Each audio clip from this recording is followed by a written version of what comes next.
This is Bedtime Stories, Grownup Edition, Notorious Five, Part 1. When we left off, we was ear hustling.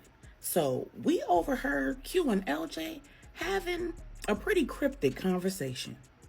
Don't worry, the details will come. Q had convinced LJ to stay in Dallas while he heads back to the DR to find his brother. And together, the two best friends slash brothers went to have a similar conversation with Pops Andy. They needed to convince him to stay home too. In season 9, Collateral Damage, Mom Brenda had given letters to Q and LJ from Donovan. He'd given her several letters before he headed to the Dominican Republic to get his children back. We never found out what was in those letters. So when Q and LJ went to have that conversation with Pops Andy, they overheard something to let them know that there was trouble in paradise. And when Q told Pops Andy to stay home and handle his business, his father was none too pleased. Pops Andy said, "Son, I understand that you're a father now and you're a husband. And I know you think that you know what those two things mean. But the next time you talk to me about my business, we gonna have a problem." Q said, "Pops, as much as I respect you and your ability to handle your own business and manage your own marriage, I got a letter from Donovan. He left it with Mom Brenda before he left to go to the Dominican Republic. And it asked me to do two things. Well, it asked me to do quite a few things, but two things as it pertains to you. He asked me not to allow you to be involved in a search for him.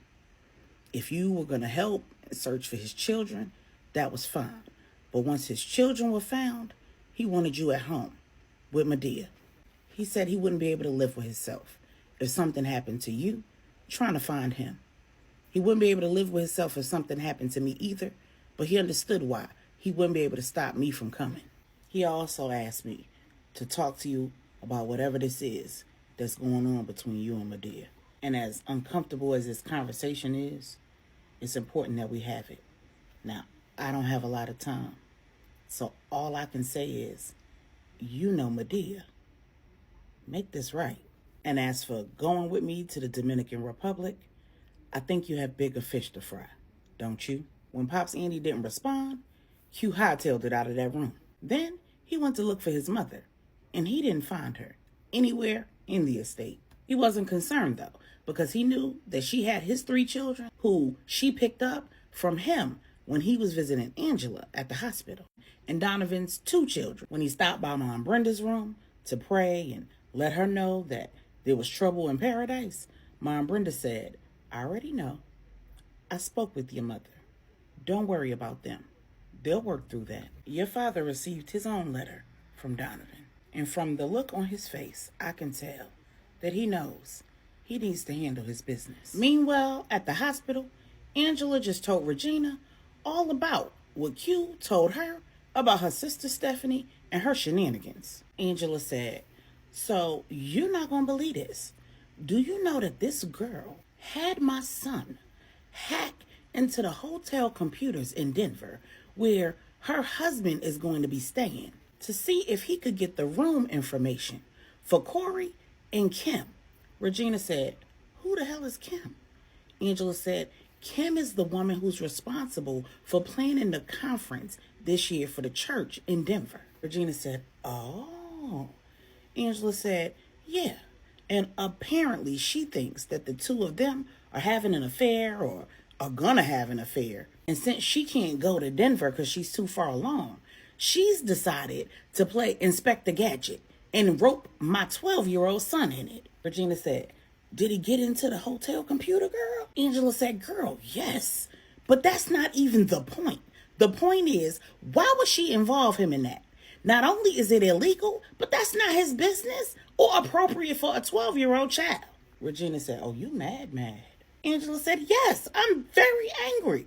Regina said, "So I guess the answer would be no if I asked if Michael could do some research for me on LJ." Angela said, "What? Of course the answer is no. What's going on with you and LJ?" Regina said, "Well, that's a problem for another day. So what you gonna do about Stephanie?" Angela said, I'm going to have a conversation with her. And if anything in her energy is off, I'm going to tear her tail up. Regina said, Angela, first of all, y'all both heavily pregnant. And you in this hospital because you was just dealing with preterm labor. Second of all, y'all not kids no more. Y'all grown. You put your hands on that grown woman, you're going to change your relationship forever. Angela said, she involved my son in criminal activity and in her personal business. Our relationship will never be the same. Regina said, well, let me go ahead and call Ron because he going to have to keep you out the slammer because I already know how you get down. Why you don't know how to just slap people and walk off? Why you got to beat people until somebody gets you off them? Angela said, best friend, I try my best not to be a violent, reactive person. I really do. It takes a lot to get me there, and you know that. I'll never forget the time I saw my father. And then she told Regina all about a time that she was in the car when her father pulled up to collect some money that a man owed him, and that man didn't have his money. And he beat that man within an inch of his life. And it took 7 or 8 people to get Mr. Angel off that man. Angela said, and that man was twice my father's size. I was traumatized. Do you know that the police took me down to the station and I had to wait there for my mother to come and pick me up? Regina said, and where was Stephanie? Angela said, she wasn't even born yet. But that's one of the few memories that I have of my father. It seems like almost all of the memories that I have is of him yelling and cussing or fighting or acting in an overly aggressive manner. And I feel like Stephanie and I inherited that, but I'm the only one who ever tries to suppress it. Regina said, well, I agree with you there. Let's just pray that she's receptive to having that conversation and you don't end up putting paws on her, because that could get ugly. Meanwhile, at Bedtime, the spa in Fort Worth that the Queen Mother owns, the Queen Mother and her sister-in-law, Contessa, are sitting in the Queen Mother's office having a heart-to-heart.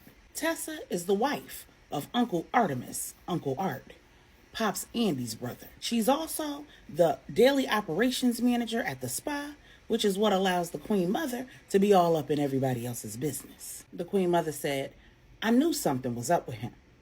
I knew that something was going on, but he covered his tracks by telling me that when he was sneaking off, he was going to meet Maribel so that he could collect those items that she was providing for Donovan. And that appeased me for a little while, but my spidey senses were still tingling, girl. Tessa said, I know that's right. That woman's intuition ain't nothing to play with.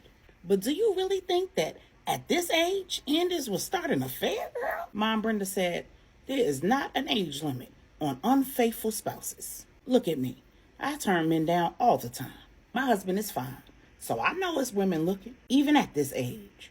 Tessa said, but how are things between you and him in the bedroom? The Queen Mother said, well, things have slowed down in that area, but I've been making efforts to get them back the way they used to be. Maribel's been teaching us some techniques to help bring us closer. She did a little class on how to give your partner a sensual massage for all of the couples back at the estate. And she even taught us how to give each other sexless orgasms, girl.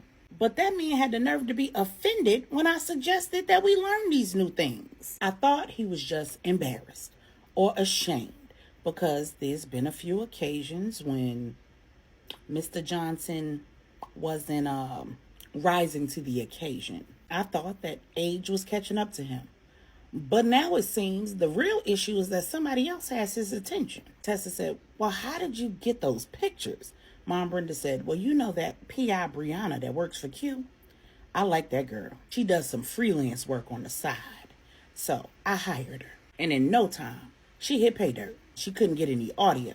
But she did get pictures of them outside this hotel going into the dining room. Tessa said, hotel? The Queen Mother said, girl.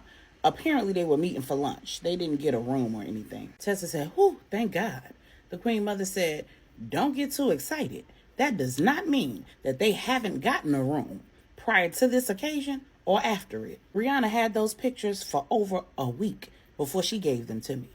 talking about she wanted to wait until they got back with the kids safe. She didn't want to add one more thing to my plate.